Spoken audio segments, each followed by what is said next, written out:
네, 여러분 안녕하십니까? 천상철입니다. 서울 신림동 흉기 난동 사건 피의자 33살 조모 씨가 오늘 국민들 앞에서 너무 힘들어서 범행을 저질렀다며 반성하고 있다 이렇게 말했습니다. 4명의 사상대를 낸 깨늦은 후회, 어디까지가 진실일까요? 1분 뒤에 돌아와 이 소식부터 자세하게 전하겠습니다.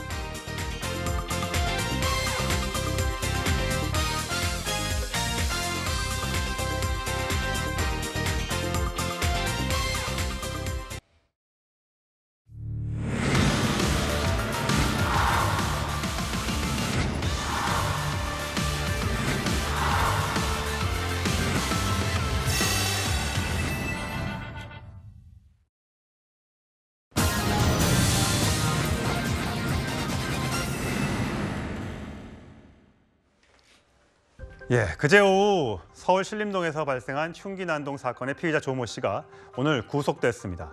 자, 영장 심사를 받기 전에 법원의 모습을 드러냈는데 오늘 이렇게 말하고 들어갔습니다.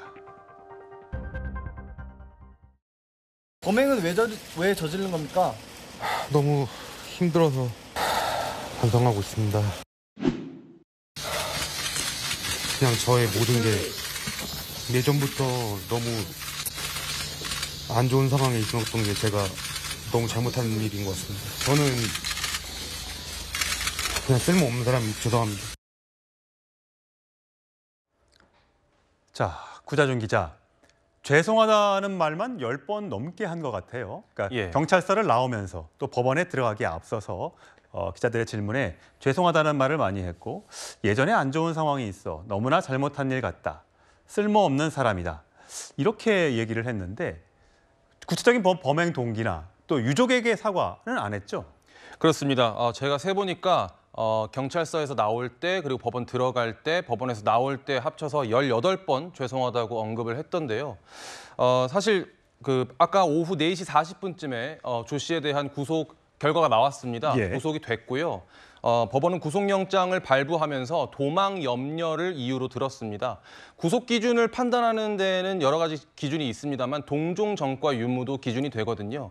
근데 조 씨가 이제 전과 3범에 소년부로 송치된 전력이 14번 있었다는 점, 이런 부분도 아마 기준에 포함됐을 걸로 보이고 특히 법원이 이유로 든 도망 염려 부분에서는 경찰이 조 씨의 주거지와 조 씨가 범행 전에 들렀다는 할머니 집도 파악을 해놓은 상태에서 사실상 거주지를 파악을 했는데도 불구하고 조 씨가 보인 범행 상황에서 보인 행동이라든지 범행을 하고 나서 보인 말과 행동 등을 봤을 때 약간 정상적이지 않고 불안정한 그런 태도로 봤을 때 도망 염려가 있다 이렇게 판단한 걸로 보입니다.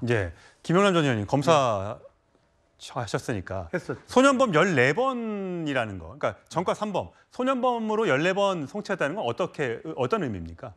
그러니까 미성년자 때 형사 범죄를 저지르면 일반 법정에 출석하는 게 아니고 소년 범죄로서 소년부 송치가 됩니다. 그러면 소년부 재판을 받게 되면 아무래도 일반 재판보다는 형량이 가볍죠. 그리고 소년범에 대해서는 중형을 선고할 수 없도록 되어 있습니다. 그러니까 소년부 송치되면 분류심사원 가서 몇 달 있다가 나오는 정도가 이제 중형인데 비행을 많이 저지른 게 쌓여 있는 거죠. 근데 14번이나 갔다 온 정도면 거의 아주 많은 축에 끼고요. 14번이고 진짜 전과가 3범이니까 총 17번의 범죄를 저질렀다. 그렇죠. 성년이 된 이후에 저지른 범죄가 3번이라는 얘기죠. 그러니까 소년부 14번은 이제 미성년자 시절에 범죄를 저지른 것이고요.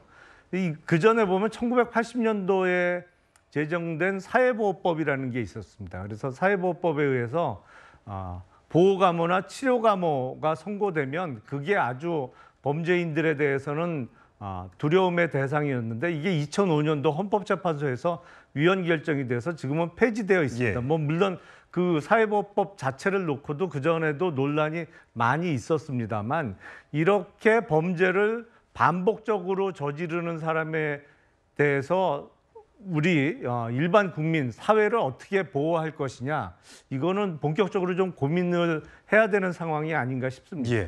자, 구자준 기자. 이렇게 어쨌든 잔혹한 범행을 저질렀잖아요. 우리 영상을 보여드리기도 참 힘들 정도로 시청자들이 굉장히 불편해하실 정도로 잔혹하게 사람을 살해했는데 이렇게 죄송합니다, 반성합니다 이렇게 한 이유가 있을까요? 저 말만 들어보면 그 잔혹한 범행을 마치 뉘우치는 것 같은 느낌도 들죠.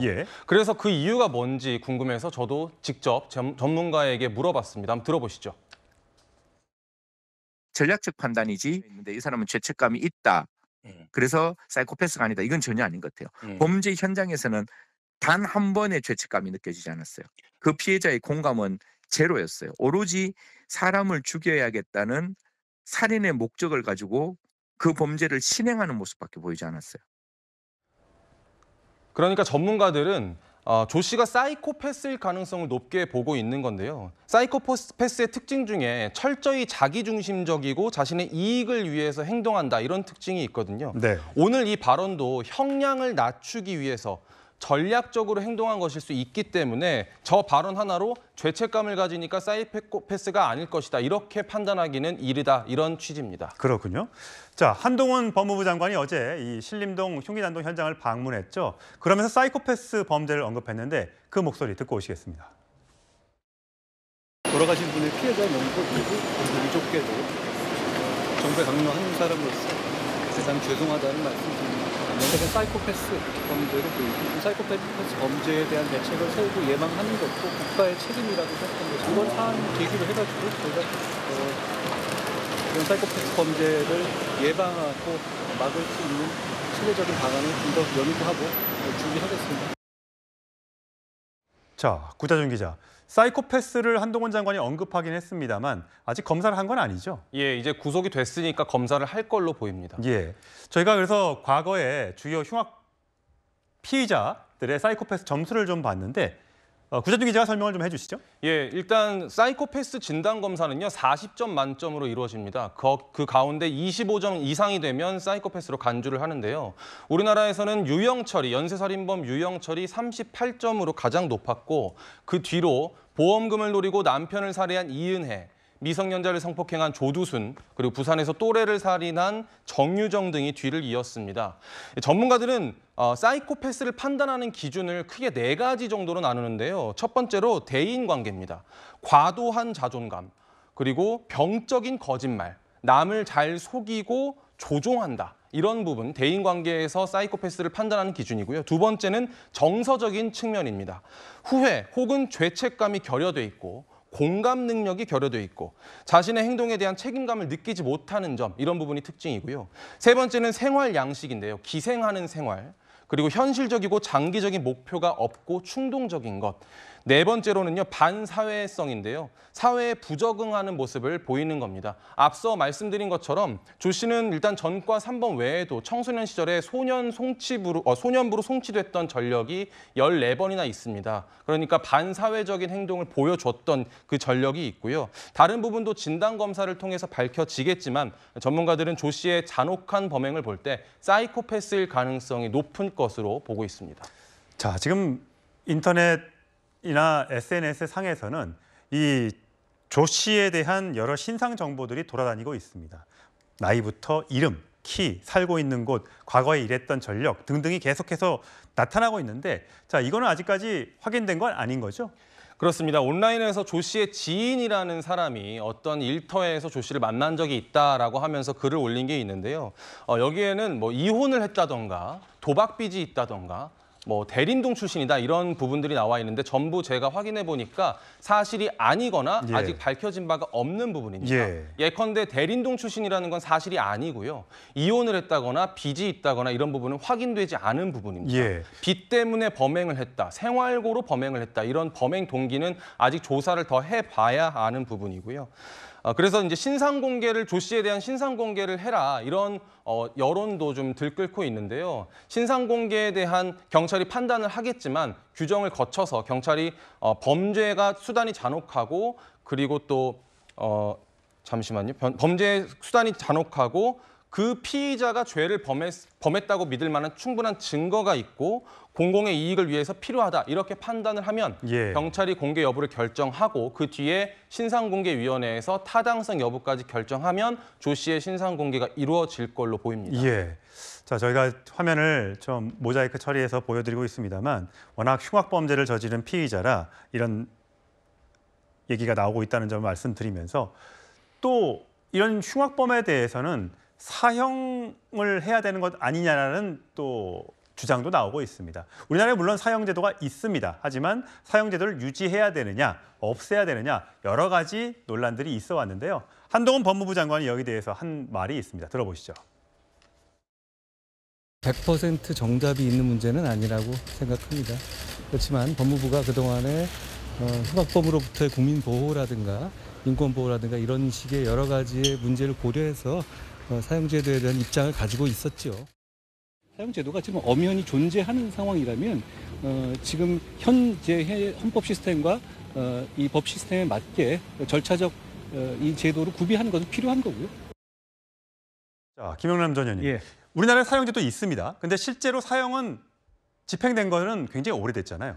그러니까 우리나라에서 마지막으로 사형이 집행된 게 1997년도 김영삼 정부 말기에 지존파 사건 그 범인들에 대해서 사형이 집행된 게 마지막입니다. 그러니까 26년 동안 사형 집행이 없었죠. 근데 그동안 사형 선고가 확정된 범인들은 꽤 여러 명이 있습니다. 그러니까 사형은 확정됐는데 집행되지 않은 상태로 지금 26년 이상이 흐르고 있는데요. 그러다 보니까 우리나라가 지금 사실상 사형제도 폐지 국가로 분류되고 있는데 저 개인적으로는 그 실현되지 않는 정의는 정의가 아니라고 생각을 합니다.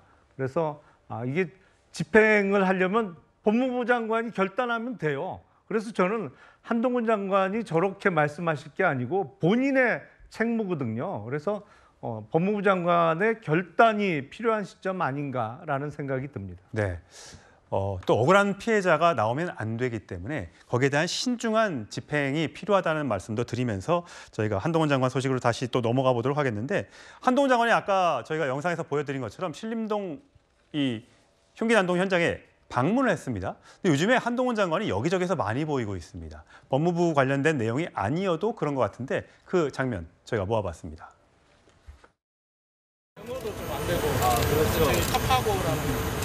탑하고하고 폭력관을 저희들이 이제 폭력사가 경우는 아직까지 그게 이제 문제입니다. 많이 더우실 것 같아요. Are you okay? 지역민과 국민을 잘 살게 하고 싶습니다. 그 방법을 많이 알려주시면 제가 최선을 다할 것이라는 약속을 다시 한번 드리고요. 검찰이 단순하게 누구를 처벌하는 기관뿐이 아니라 억울함을 풀어드리는 것이 기본 임무거든요.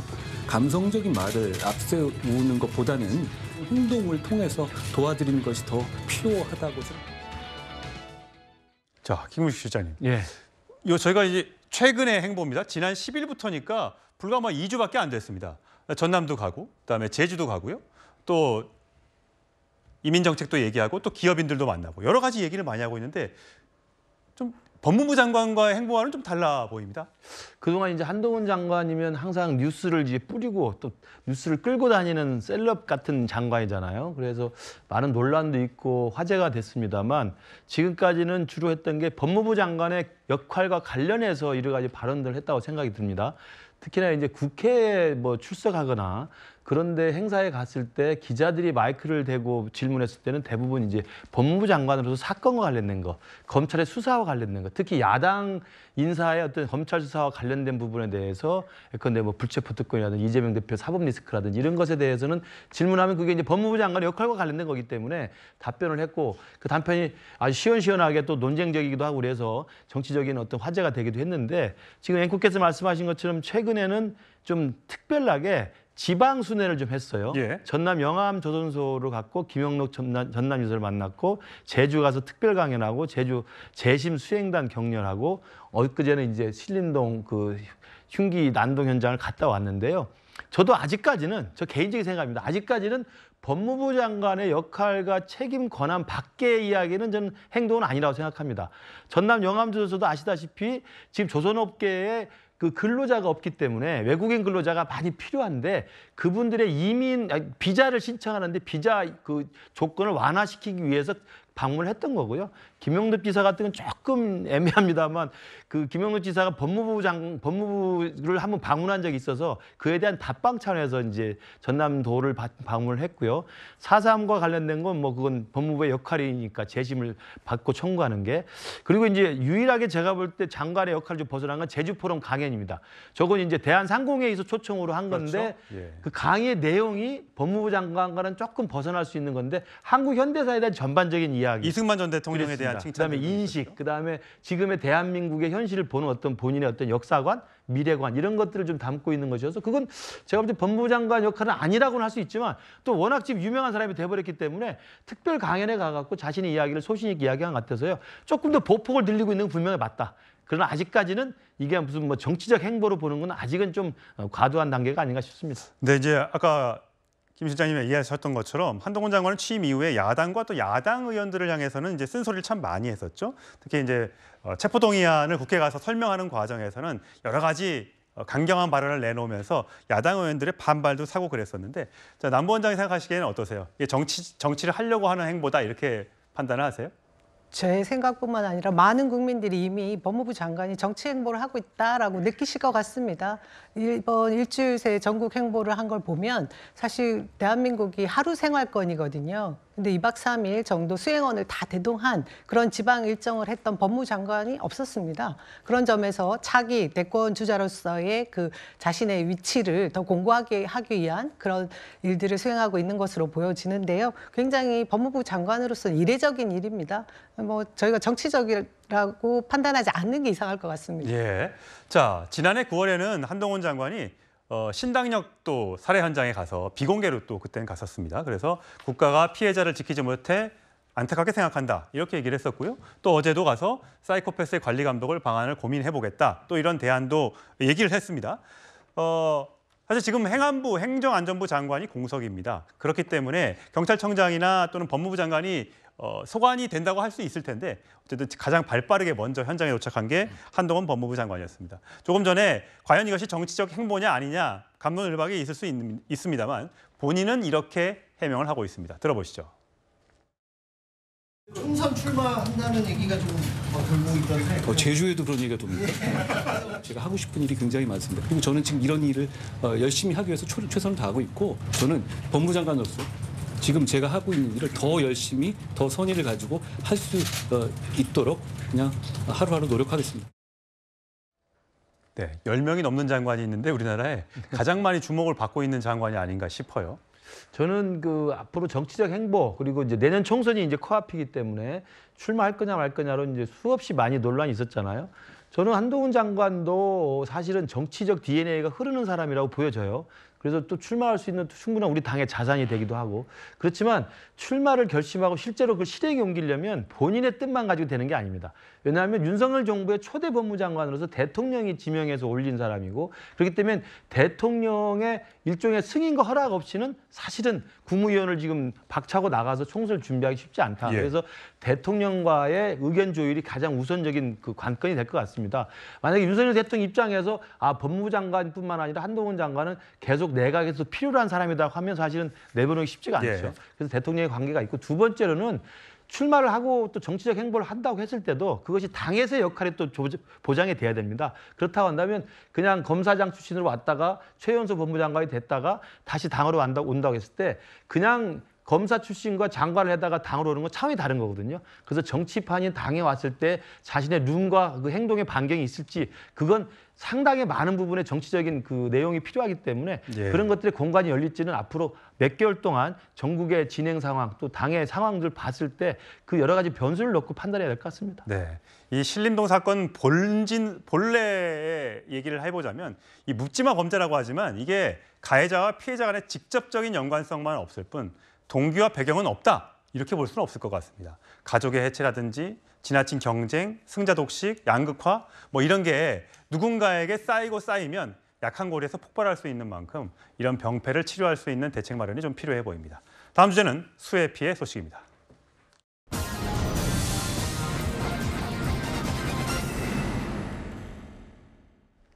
네, 이 수해 현장에서 실종자를 수색하다 손직한 고 최수근 상병의 연결식이 어제 엄수됐습니다. 어머니는 아들의 동기 병사를 안고 오열했고요. 유족들은 다시는 이런 일이 발생하지 말아야 한다며 대책 마련을 당부했습니다.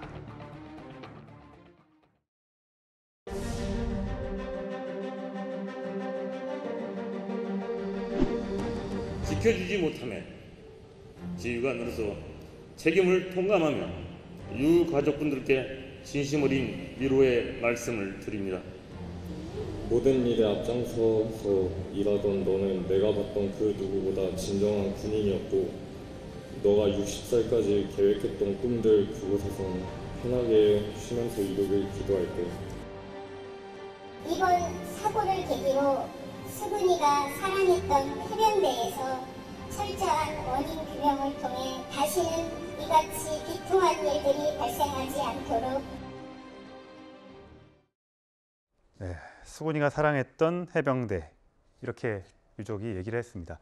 자, 해병대에 구명조끼 한 장 지급하지 않고 수색을 하다가 실종돼서 사망을 했던 최수근 상병의 안타까운 연결식이 어제 열렸는데, 그런데 해병대에서 이 수색을 시키면서 포상 휴가를 걸었다, 이런 지금 보도가 나왔어요. 사실입니까?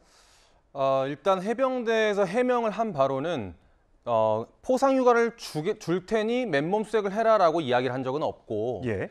전날, 그러니까 고 최수근 상병이 급류에 휩쓸린 날이 지난 19일이고요. 예. 그 전날인 18일에 다른 실종자를 수색한 장병에게 14박 15일의 포상 휴가를 줬다는 겁니다.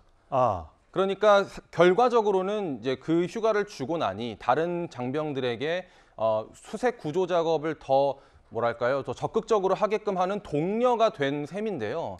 사실 저도 군대를 갔다 왔습니다만은 군인들에게는 휴가가 정말 중요한 부분 아니겠습니까? 그렇죠. 특히 14박 15일이라는 휴가는 좀처럼 받기 힘든 장기 포상 휴가인데, 예. 그 군대 특성상 그 조직에 20대 청년, 그 혈기왕성한 청년들이 있는 조직에서 이런 휴가가 있더라, 실종자를 수색하면 이런 휴가가 주어지더라라는 소식만 전해줘도 분위기가 그렇게 형성이 돼버리거든요. 그러니까 최수근 상병 같은 경우에는 수영을 잘 못했던 걸로 알려졌는데, 그럼에도 불구하고 물속에 들어갈 수밖에 없었던 상황이 된 것 아니냐, 이런 부분에서 비판이 좀 제기되고 있습니다. 사실 이 해병대에서는 당연히 수영을 잘하고 물에 강할 거라고 생각하지만 포병대대가 갔다는 거 아니겠습니까? 물하고는 상관없는 부대가 갔는데 거기다가 그나마도 이 구명조끼조차 지급하지 않아서 이런 큰 불행한 사고가 났는데, 사실 119 구조대도 바로 옆에서 구조 활동을 펼칠 때 보니까 헬멧도 입고 구명조끼도 입었고 또 인간띠를 잇는 로프까지 다 철저하게 하고 인명 구조를 하던데, 어떻게 똑같은 오히려 그런 임무에 능숙하지 않은 군인들을 보내면서 그런 장비를 지급하지 않았을까, 너무 대조가 되더라고요. 그 부분에서 또 비판이 제기되고 있는 게, 소방당국에서는 해병대에게 도보에서 물 밖에서 수색하라고 얘기를 했다는 겁니다.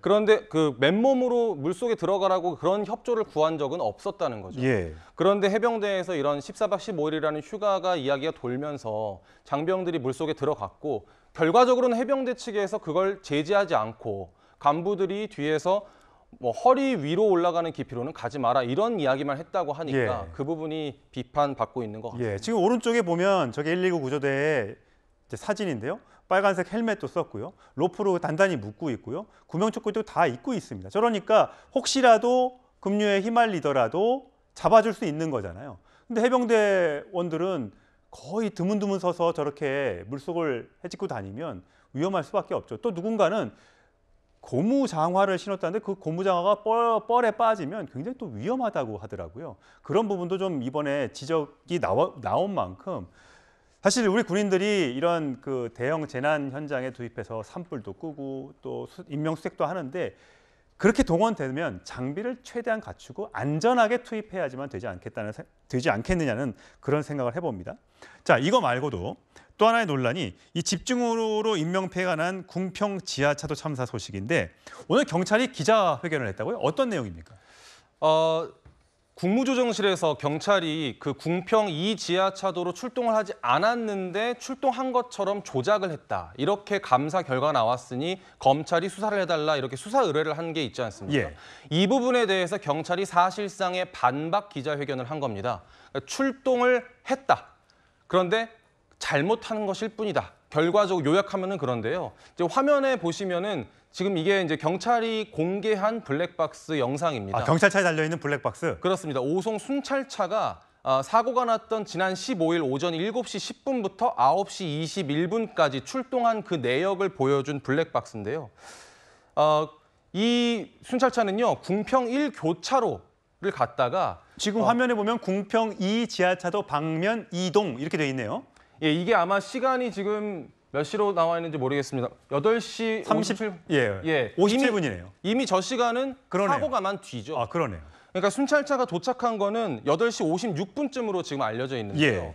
이 순찰차의 블랙박스 영상을 보면 처음에 그 쌍천리 교차로, 쌍천리 맞죠? 제가 지명을 잘 헷갈립니다만은 교차로를 갔다가 궁평 1교차로까지 갔다가 다른 곳을 통제를 하다가 궁평 2 지하차도는 사고가 난 이후에 도착을 했다는 겁니다. 예. 그래서 이런 부분을 이제 블랙박스 영상을 통해서 해명을 했는데요.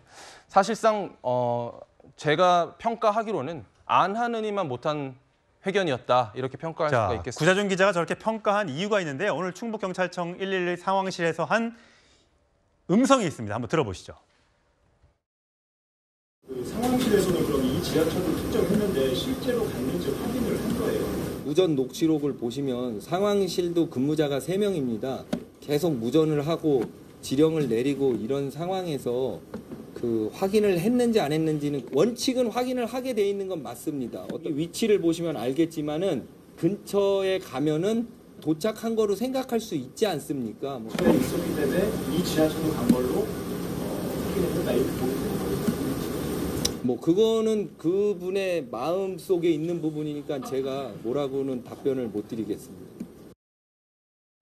근처에 가면 도착한 걸로 봐야 된다. 그리고 현장에 도착한 그 경찰이 거기 간 게 맞냐 했더니 그건 그분이 생각하는 거라 내가 뭐라고 답변 못 하겠다. 저는 경찰이 저렇게 기자회견을 하는 이유를 잘 모르겠습니다. 예. 지금 상황에서는 저 끔찍한 사고와 희생이 있었고 국민들이 지금 막 분노하고 있는 상황인데 본인들의 조직에 있어서의 어떤 뭐 오해가 있어서 이걸 좀 해명하겠다 아마 그런 이야기인 것 같은데요. 지금 제가 볼 때 국민들의 분노를 더 키울 가능성이 있어 보입니다. 우선 국무조정실에서 일단은 그 감찰을 통해 가지고 좀 조사를 하고 있고요. 예. 구체적인 내용은 나올 것입니다만은 어쨌든 간에 처음 확인한 바로는 신고가 분명히 들어갔고 2번이나 갔는데 궁평 2 지하차도로 가지 않았다는 게 확인이 됐지 않습니까? 예. 사고 나기 전에 충분히 갔다면 막을 수 있었던 참사였잖아요. 가지 않았는데 저렇게 보면 설명하는 것처럼 상황실과 실제로 현장 수찰차 입장에서 간 걸로 이해가 된 거예요. 인지가 된 거예요. 그러니까 경찰에서 간 걸로 보고가 된 거죠. 그러니까 당연히 국무조정실에서 이건 조작, 허위 보도다 생각하고 이제 검찰에 수사를 의뢰한 겁니다. 그러니까 아마 이제 억울해서 저런 기자회견을 한 것 같은데 아니 세상에 궁평 2 지하차도로 가라고 분명히 신고가 들어갔고 그 통제실, 상황실에서도 궁평 2 지하차도라고 그 지도까지 보내줬다는 거 아닙니까? 예. 그러면 그리 가는 게 맞는 거고 거기 가야 간 걸로 확인이 되는 것이죠. 궁평 1로 갔는지 근처에 갔으니까 일단 출동 완료된 걸로 생각했다. 그리고 그 사람이 갔는지 안 갔는지는 그분 마음이다라고 생각하면 이걸 믿고 그렇다고 끄덕일 국민이 누가 있겠습니까? 예. 제가 볼 때 정말 사서 매를 버는 것 같다는 생각이 좀 듭니다. 오늘 충북경찰청이 밝힌 참사 당일 출동 상황을 좀 정리를 해드리겠습니다. 시간표대로요. 아침 7시 58분에 궁평 지하차도 통제가 필요하다는 신고가 접수가 됐습니다. 7시 58분이면 사고가 나기 거의 1시간 50분 정도 전입니다.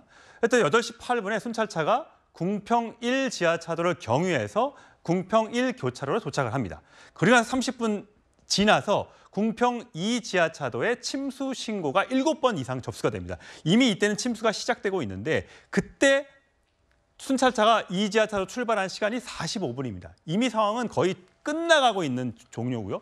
도착은 9시 1분입니다. 완전히 상황이 종료된 다음에 경찰이 현장에 도착을 했던 겁니다. 자, 구자준 기자. 7시 58분에는 궁평 2 지하차도로 가라라고 지령이 내려간 게 맞습니까? 상황실에서 그렇게 지령을 내렸다고 확인을 받았습니다. 그러니까 상황실도요, 사실은 신고자분께서 궁평 2 지하차도라고 명확하게 언급하지는 않으셨기 때문에 어떤 지하차도인지 좀 헷갈렸던 모양이에요. 그래서 지도를 통해서 미호천교 강이 범람한다고 하니 거기서 가까운 지하차도가 어디인가 찾아보니까 당연하겠죠. 궁평 2 지하차도라는 거예요. 지금 그래픽을 보시면요. 미호천교에서 궁평 2 지하차도는 600m 거리 떨어져 있고요. 궁평 1 지하차도는 1.3km가 떨어져 있습니다. 그런데 상황실에서 궁평 2 지하차도라고 알려줬는데도 그 경찰은, 현장 경찰관은 궁평 1 지하차도로 갔다는 게 지금 납득이 안 되고 있는 상황입니다. 그거에 대해서 왜 그렇게 했느냐고 물어보니까 그 부분은 수사 의뢰를 해야 할 상황이다. 이런 얘기를 했는데요. 오늘 경찰 기자회견 내용을 함께 한번 들어보시죠. 07시 58분 신고에 대해서 자, 제가 그대로 녹취를 한 걸 읽어드리겠습니다. 여기 미호천교 있는 곳인데요. 국도 36호선 거기 제 방에 물이 넘치기 시작했거든요. 아까 신고 주신 건가요? 그쪽하고 궁평 지하차도로 물이 잠길 수 있어서요. 그쪽 차량 못 가게 해야 될 것 같습니다. 궁평 교차로요? 네네. 그쪽 침수 우려가 있거든요. 궁평 지하차도 차량 통제를 해야 할 것 같습니다. 하상 통제가 필요하다. 네네 알겠습니다. 궁평 지하차도요라고 마칩니다. 궁평 2 지하차도가 언급되지 않았다는 표현.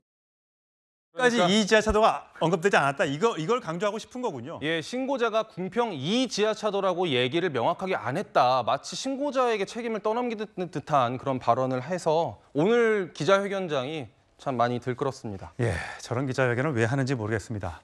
포상 휴가를 줬는데 휴가를 앞세우지는 않았다. 근처에 갔으면 도착한 걸로 쳐야 되는 것 아니냐. 군과 경찰의 반응.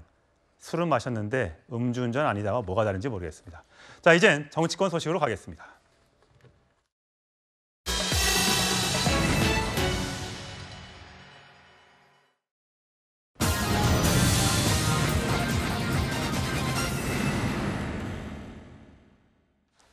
네, 조국 전 법무부 장관의 딸 조민 씨의 공소시효가 다음 달 말에 만료가 됩니다. 검찰은 빨라도 8월 달 안에는 답을 내놓아야 할 텐데 이런 가운데 조국 전 장관 부부가 자녀 입시 비리와 관련해 입장문을 내놓았습니다. 먼저 과거 정경심 전 교수의 입장 그리고 조국 전 장관의 항소심 첫 재판에 들어가기 전 목소리 직접 들어보시죠.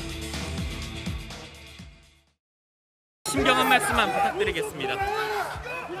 정당을 차린 후에 재판에 성실히 임하겠습니다. 자녀 비리 입시와 관련해서 국민 정서와는 좀 변한다는 얘기가 있는데 국민들한테 항소할 수 없으신가요? 한 말씀 해주세요. 제가 장관 후보로 지명된 후 기회가 있을 때마다 여러 번에 걸쳐 대국민 사과를 한 바 있습니다. 다시 한번 송구하다는 말씀을 올립니다. 정경심 교수의 유죄가 대법원에서 확정된 이후 당사자와 가족들은 이를 겸허히 받아들이고 스스로를 돌아보고 있습니다. 특히 자식들은 많은 고민 끝에 문제된 서류와 연결된 학위와 자격을 모두 포기했습니다. 아비로서 가슴이 아팠지만 원점에서 새로운 시작을 하겠다는 결정을 존중하기로 했습니다. 네, 조국 전 장관 부부가 오늘 공동 명의로 입장문을 냈습니다. 잠시 읽어드리면 저희 자식들은 입시 비리 혐의로 기소되거나 유죄 판결이 난 사안과 연결된 학위와 자격 모두 포기 또는 반납하고 관련 소송을 취하했습니다. 부모인 저희의 불찰과 잘못이 있었음을 자성하고 있습니다. 반성하고 있습니다. 라고 얘기를 했습니다. 남 실장님 보시기에는 이렇게 부부가 공동 입장문을 낸 건 처음인 것 같습니다. 어떻게 판단하세요? 이번 입장문뿐만 아니라 그동안 조국 전 장관에 가해졌던 많은 사건, 의혹들에 대해서 여러 차례 사과를 했습니다. 그럼에도 불구하고 얼마 전 검찰에서 그 딸 조민 양에 대한 기소 문제를 다루면서 조국 부부에 대해서 입장을 본 다음에 기소를 할 것인지 유예를 할 것인지 판단하겠다 이런 말씀을 하셨거든요. 그 부분에 대한 사과를 다시 또 표명을 한 것 같습니다. 제가 보기에는 조국 전 장관은 자신의 그 법적 다툼에 있어서의 그 소명 부분은 별개로 도의적 책임을 지겠다. 많은 국민들이 자신에게 가한 그 도덕적인 책임을 묻는 부분에 대해서는 책임지고 답변을 하는 것이고 재판 과정에서 소명을 할 부분은 또 철저하게 소명을 해서 불법과 합법 사이에 본인이 소명할 부분은 명확하게 하겠다라는 그런 표명을 하신 걸로 보여지는데요. 저는 검찰이 형법에 있어서 법의 유무를 따지고 증거를 가지고 다퉈야 될 사안을 가지고 감정으로 이렇게 다루는 것이 조국 전 장관 외에 다른 곳에서 저희들이 보기 힘든 광경이었거든요. 이 법의 형평성이라는 부분에 있어서 국민들이 오히려 더 의아해할 부분이라고 생각합니다. 예, 남부원장 얘기하신 대로 이 검찰 관계자 오늘 조국 전 장관의 입장문에 보면 조민 씨와 현재 재판받고 있는 공범인 조국 정경심 등의 입장 변화도 확인할 필요가 있다. 이러면서 조국 부부가 입장문에는 부모도 입장 밝히라는 검찰의 이례적인 요구가 있었는데 그래도 존중하겠다. 근데 이 말이 어떻게 해석이 되십니까, 김영란 의원님? 그렇게 법률적으로 또 증거를 따지면 조민 씨를 기소하는 데 아무런 장애가 없습니다. 사실은 정경심 교수나 아니면 조국 전 장관과 공범으로 이루어진 입시 비리로 뭐 이미 대법원 확정 판결도 정경심 교수에 대해서는 났고요. 기소하는데 아무런 문제는 없습니다만 다만 부모가 기소되고 재판받는 상황이기 때문에 조민 씨에 대한 기소를 안 하고 있던 것이거든요. 근데 최근에 조민 씨가 뭐 활발하게 소위 뭐 유튜브도 하고 인플루언서로서 이런저런 활동을 하면서 자기가 잘못한 게 없다, 뭐 의사로서의 자격도 충분하다, 이런 식의 발언을 계속 이어가면서 국민 여론이 안 좋아지고 그러다 보니까 그동안 밀어놨던 조민 씨에 대한 기소에 대해서 이거 기소해야 되는 거 아니냐, 이런 여론이 높아진 것이죠. 그러다 보니까 검찰에서 고민하게 된 것이고, 그에 대한 검찰의 입장은 이제 범행 이후에 반성하고 있는지가 핵심이다. 그리고 그게 부모가 주도한 범행이기 때문에 공범인 부모들의 입장도 들어보겠다. 이렇게 한 것이고, 그거에 대해서 이제 부부 공동명의의 입장문으로 답변을 내놓은 것인데, 그러니까 이건 마치 뭐 이례적으로 가혹하게 대하는 게 아니고 원래는 기소하는 게 맞는데 그동안 좀 이런저런 사정에 비추어서 조민 씨에 대한 기소를 안 해놨던 것을 이제 공소시효 만료가 한 달여밖에 안 남았기 때문에 본격적으로 고민하고 있는 상황이다. 이렇게 이해하시면 될 것 같습니다. 자, 박원석 전 의원 보시기에는 어떠세요? 저는 검찰이 수사권을 이렇게 행사하면 안 된다고 생각합니다. 그러니까 조민 씨 공소시효가 임박해서 그에 대해서 결정을 내려야 된다면 사실관계와 혐의, 그에 대한 법적 판단만 가지고서 결정을 내리면 됩니다.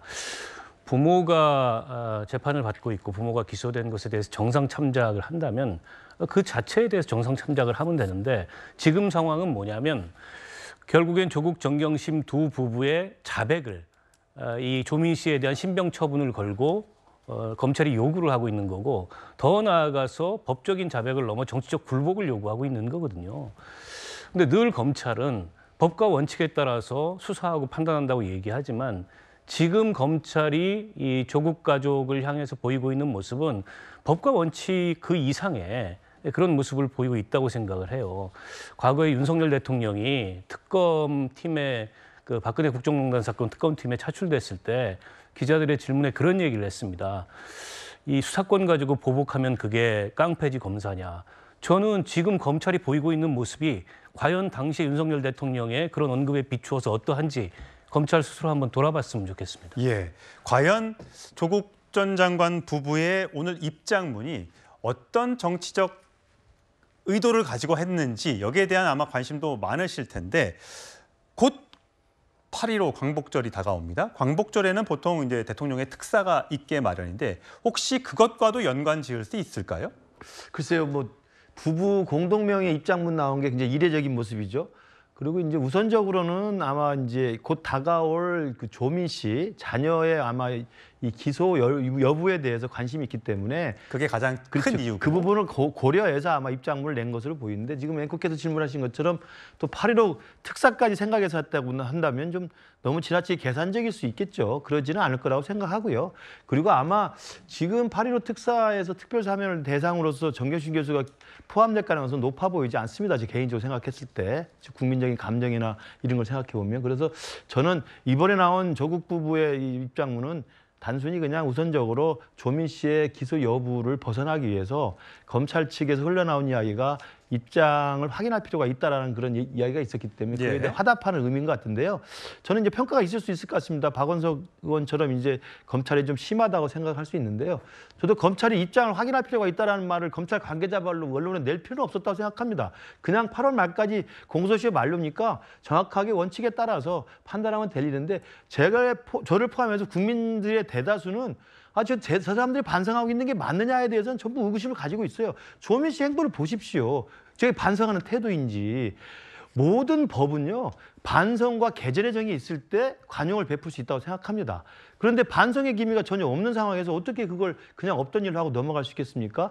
그런 부분이 분명히 있는 것이고 조국 전 장관이 뭐 오랜만에 나와서 자기가 송구하다, 그다음에 소명 잘하겠다, 처벌을 받겠다 이런 이야기인데 그건 예전부터 했던 원칙적 입장입니다. 그렇지만 지난주인가요? 얼마 전에 있었던 항소심 또 재판에 가서 뭐라고 그랬습니까?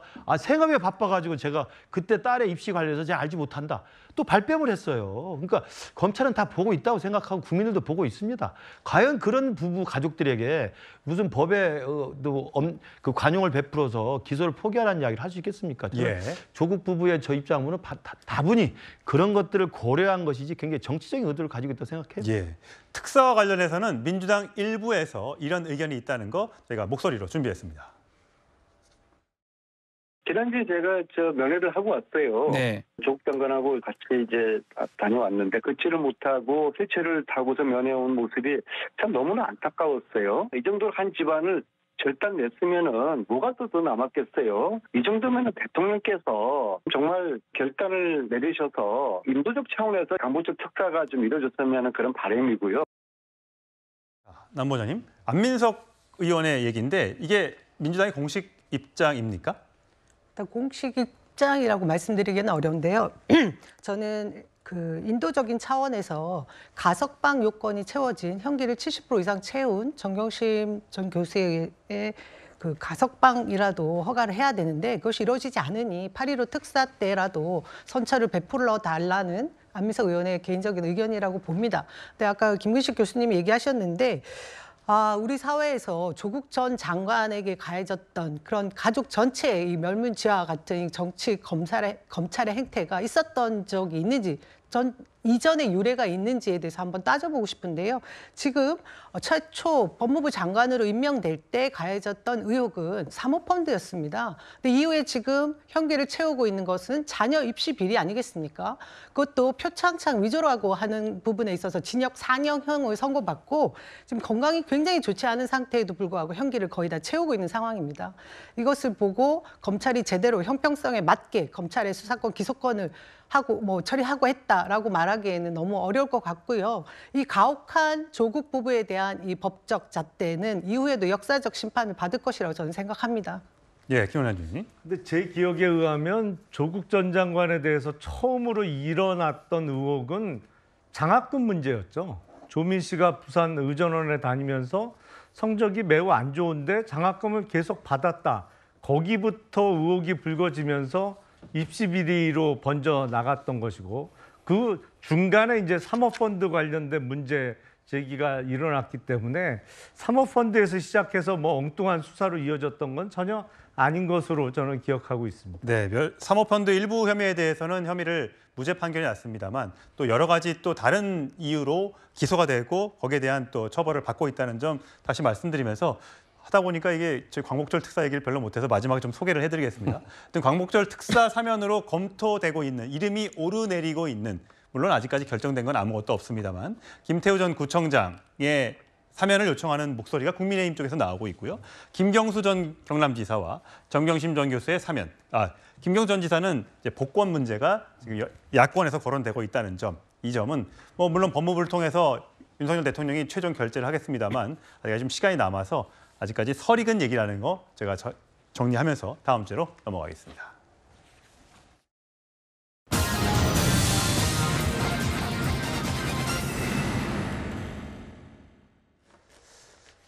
최근 고대와 부산대 의전원 입학 취소 처분 관련 소송을 돌연 취소하겠다고 밝혔던 조민 씨, 조용히 살고 싶다라고 얘기하지만 요즘 유튜버로서 또 SNS 활동가로서 굉장히 바쁜 나날을 보내고 있습니다.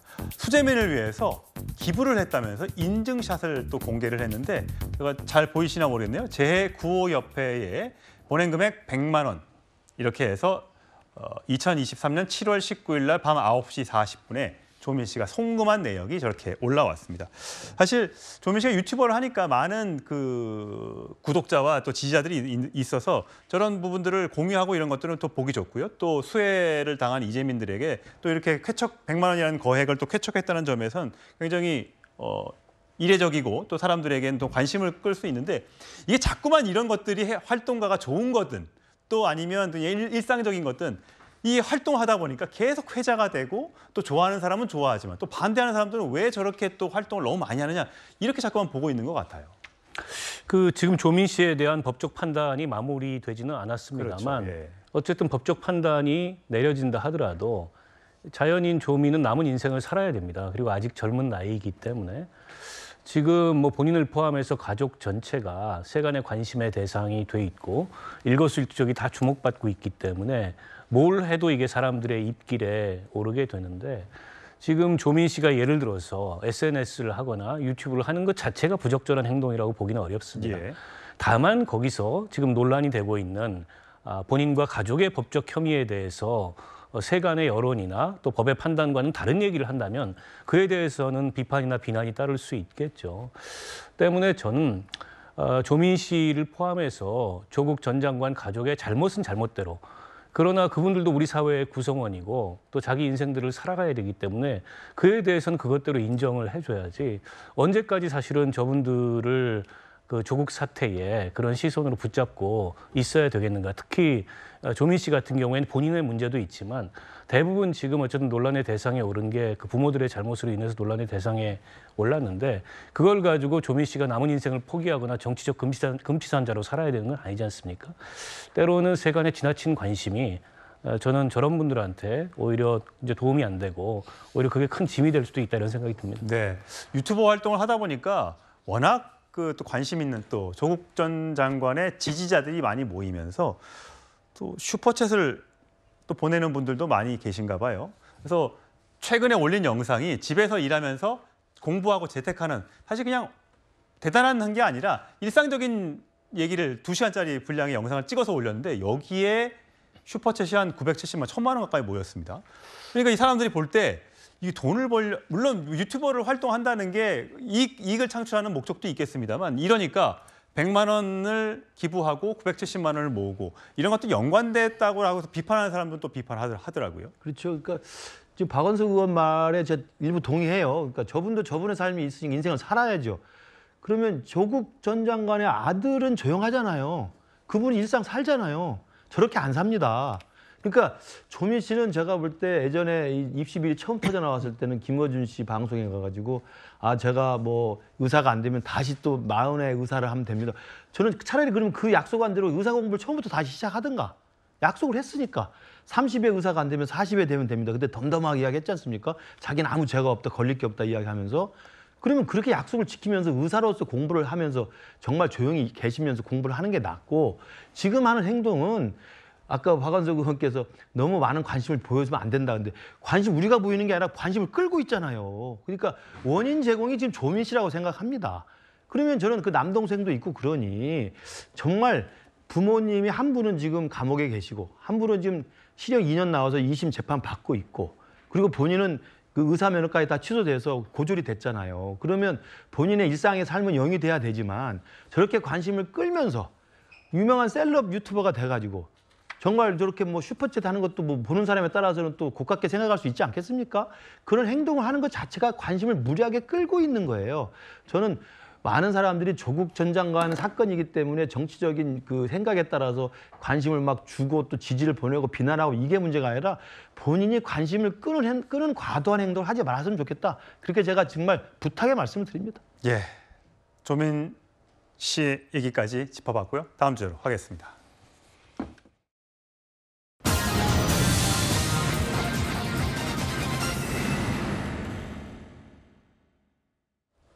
네, 이화영 전 경기부지사가 최근 검찰 조사에서 정진상 씨의 요청으로 방법을 추진했고 이재명 당시 경기지사에 2차례 보고했다. 이렇게 진술했다고 검찰을 통해서 알려졌습니다. 지난 18일 재판에서 비슷한 취지로 말했는데 3일 만에 이화영 전 부지사가 이 사실을 전면 부인했습니다. 목소리 듣고 오시겠습니다.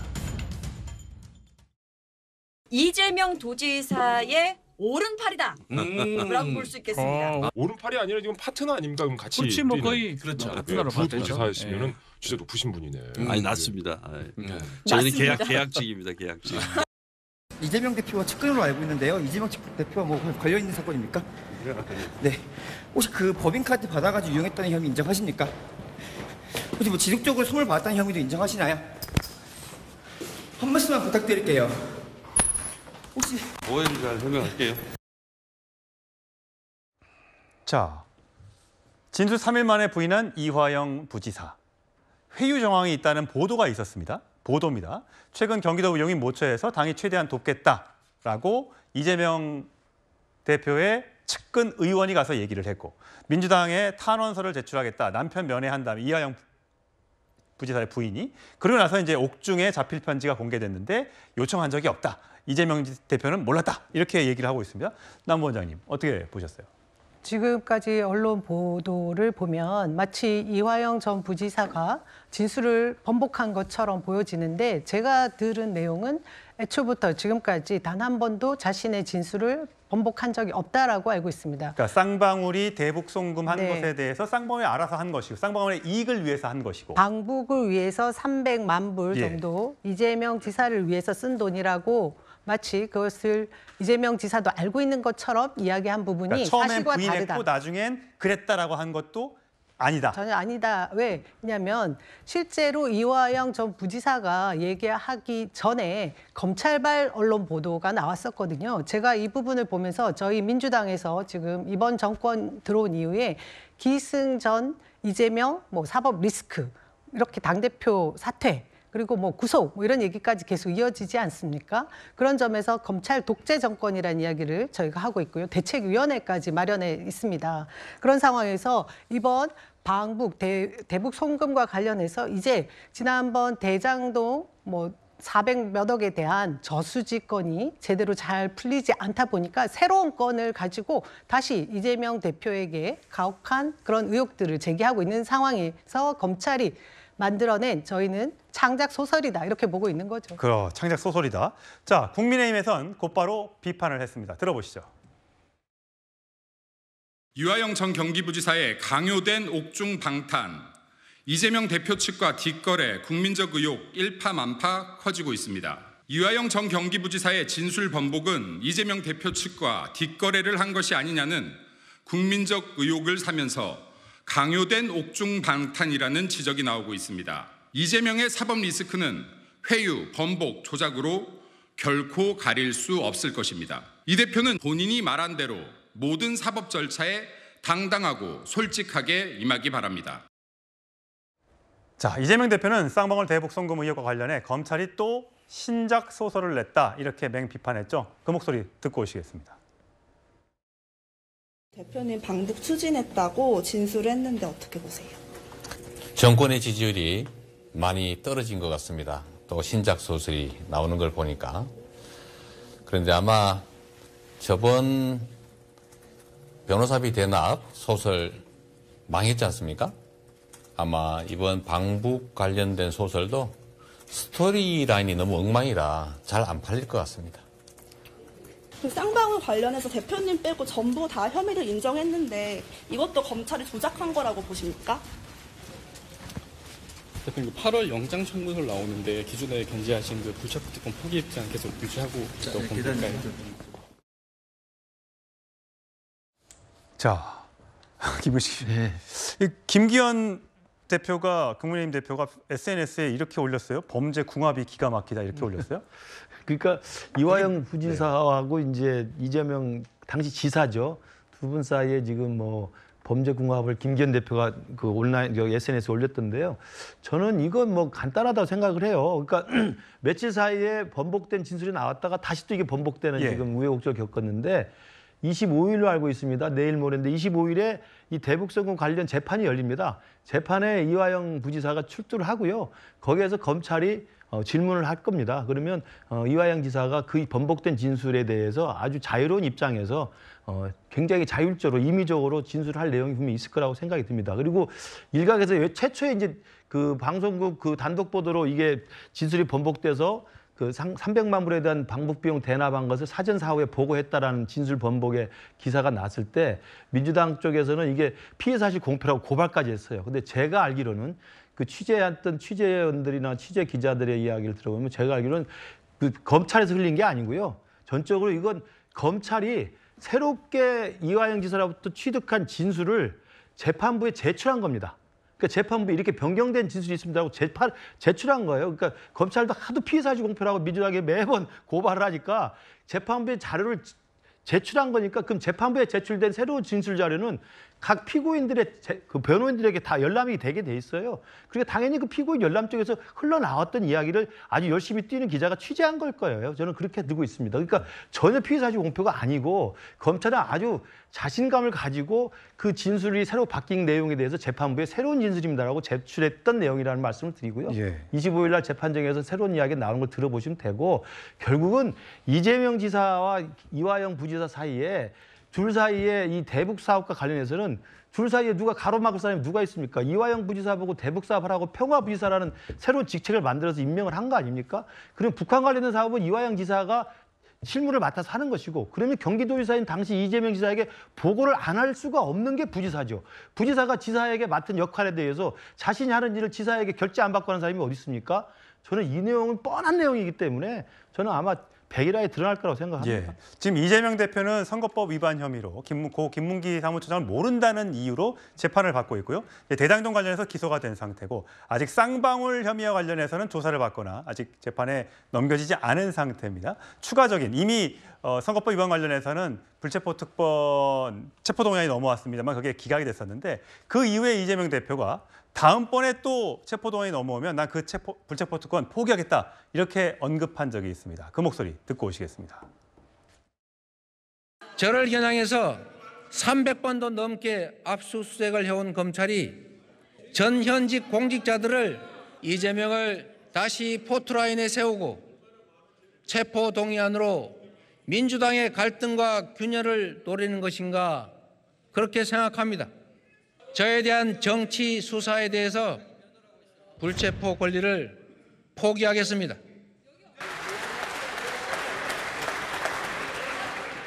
지금까지 그랬던 것처럼 소환한다면 10번 아니라 100번이라도 응하겠습니다.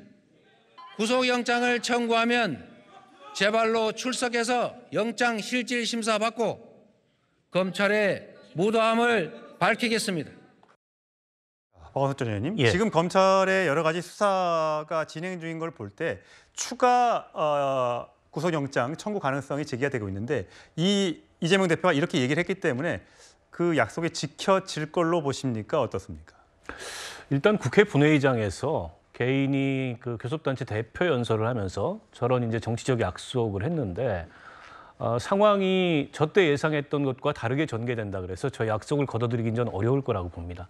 그래서 이번에는 검찰이 어떤 혐의로 구속영장을 청구하고 체포동의안을 국회로 보내든 이재명 대표가 스스로 걸어서 뭐 검찰의 재판부에 그 영장실질심사를 받으러 가든 아니면 민주당이 회기 중이라면 저걸 가결시켜서 영장실질심사에 응하든 되지 않을까 싶고요. 다만 검찰이 어느 시점에 어떤 혐의로 그 구속영장을 청구할지는 아직 단정하기가 어렵습니다. 지난번 이제 대장동 사건으로 영장을 청구했지만 그건 이미 이제 기소가 돼서 재판이 진행 중에 있고 일각에서는 백현동 사건 더하기 이번에 쌍방울 대북 송금 의혹 사건을 가지고 영장을 청구하지 않겠냐 이제 이런 이 예측이 있는데 실제 그 혐의와 관련돼서 영장을 청구할 만큼 이재명 대표에 대한 수사가 진전됐거나 혐의를 좀 확정적으로 보기 어려운 측면이 있거든요. 쌍방울 사건 관련해서도 이번에 이화영 부지사가 말을 바꾼 건지 아니면 말을 바꾸지 않은 건지 이게 좀 약간 이 진상이 오락가락하는 데다가 아직 이재명 대표에 대한 소환 수사도 그 관련해서 없었습니다. 때문에 뭐 7, 8월 중에 이르면 8월 중에 구속영장을 청구할 거다. 국회에서 또 한 번 그 체포영장 관련돼서 뭔가 결정을 내려야 될 거다. 이런 예측은 아직은 좀 섣부르지 않을까 싶습니다. 예. 어쨌든 본인이 약속할 것이 있기 때문에 그 약속이 지켜지는지 저희가 지켜보도록 하겠습니다. 다음 뉴스는 오랜만에 코로나 소식입니다.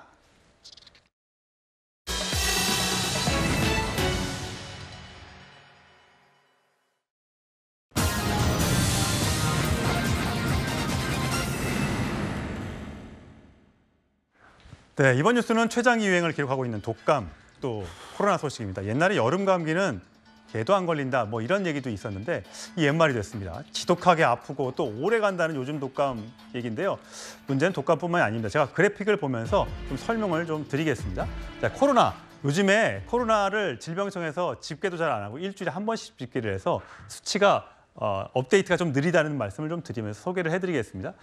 지금 현재 7월 1주에 2만 1,000명 평균입니다. 그다음에 2만 6천 명까지 했고 3주에는 7월 17일까지 보니까 거의 3만 명 가까이 올라와 있는 상태입니다. 위중증 환자들도 지금 그래프를 보시면 110명에서 117명, 122명 이렇게 올라가고 있는 추세인데 왜 이렇게 코로나가 다시 창궐을 하고 있는지 새로운 변이가 나왔는지 저희가 엄중식 교수와 함께 얘기를 나눠보도록 하겠습니다. 자, 엄 교수님 오랜만에 뵙겠습니다. 자, 코로나가 지금 이렇게 늘어나고 있는 이유가 뭡니까? 일단 그 코로나19에 감염이 돼서 자연적으로 형성되는 면역이 있겠고 또 백신 접종을 통해서 얻어지는 면역이 있는데 이 두 가지 다 면역이 보통은 3개월에서 4개월 정도 지속이 되고 그 이후가 되면 서서히 감소하는 것으로 알려져 있습니다. 이제 기억을 돌이켜 보시면은 우리가 7차 대유행이 지난 겨울 동안에 이어지고 2월 달부터 실제로 이제 그 유행이 잦아들기 시작했는데 이 기간 중에 면역을 획득한 분들이나 이전에 이제 백신 접종을 했던 분들의 면역이 지금 3개월 내지 4개월이 지나면서 서서히 감소하고 있기 때문에 다시 유행이 커지고 있는 그런 양상이라고 보시면 좋을 것 같습니다. 근데 코로나가 요즘에 한 번에 아니라 이제 처음 걸린 분들도 계시지만 2번, 3번씩 걸리신 분도 계시잖아요. 근데 너무 아프대요. 열도 많이 나고 기침도 심하고. 이게 혹시라도 더 센 변이가 나타난 겁니까? 지금 우리나라를 유행하고 있는 코로나19는 그 오미크론의 하위 변이 중에 XBB라는 형태의 하위 변이가 유행을 하고 있습니다. 그런데 이제 증상이나 뭐 어떤 그 예후의 차이는 크게 없는데 이 외국이나 우리나라 연구를 보면은 재감염 시에 좀 더 증상이 심한 분들이 있다라고 얘기를 하고 있고 특히 이제 고령층에서는 증상도 심하고 경우에 따라서는 치명률이나 위중증 발생 빈도가 조금 더 올라간다는 정보가 있기 때문에 아마 이런 것 때문에 좀 더 증상을 강하게 호소하시는 것 같습니다. 근데 이렇게 창궐이라는 말을 쓰기가 좀 애매할 수 있는데 3만 명씩 나오고 있는데 다음 달부터는 이 코로나 정부의 대책이 더 완화된다면서요? 네, 그렇습니다. 아마 지금 그 코로나19는 2급 감염병으로 분류를 하고 있습니다. 그렇지만 다음 달에는 아마 인플루엔자, 독감과 유사하게 4급 감염병으로 분류를 하고 대응을 할 것 같습니다. 4급 감염병이 되면은 그동안 코로나19를 격리하고 진단 치료하는 과정에서 정부가 주로 지원했던 지원금들이 대부분 이제 그 환자 본인이 부담하는 형태로 전환이 되고 있는데요. 이렇게 결정한 계기는 그동안 아주 낮게 치명률이 유지가 되면서 이 유행의 관리가 비교적 안정적으로 잘 된 데다가 지금 우리가 준비해 왔던 의료 체계가 현재 유행 또는 조금 더 유행이 커진다고 하더라도 충분히 대응 가능한 역량을 갖고 있다라고 판단을 했기 때문입니다. 예, 조금 더 얘기를 좀 들어봤으면 좋겠는데 저희가 준비된 시간이 많이 지나서 오늘 짧게 진행하고 다음번에 또 모셔서 코로나 얘기 나눠보도록 하겠습니다. 자, 마지막 주제로 가겠습니다.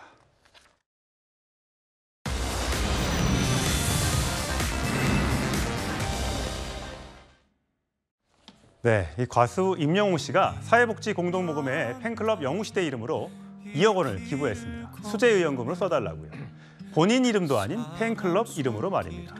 그랬더니 팬클럽 영웅시대도 온라인 기부 플랫폼을 통해서 저렇게 기부증서 4억 2,600만 원을 모아서 기부했습니다. 팬들이 모은 기부금은 대기업을 빼곤 가장 큰 금액이라고 합니다. 영웅시대 팬클럽은 사랑을 받으면 10배로 돌려주자.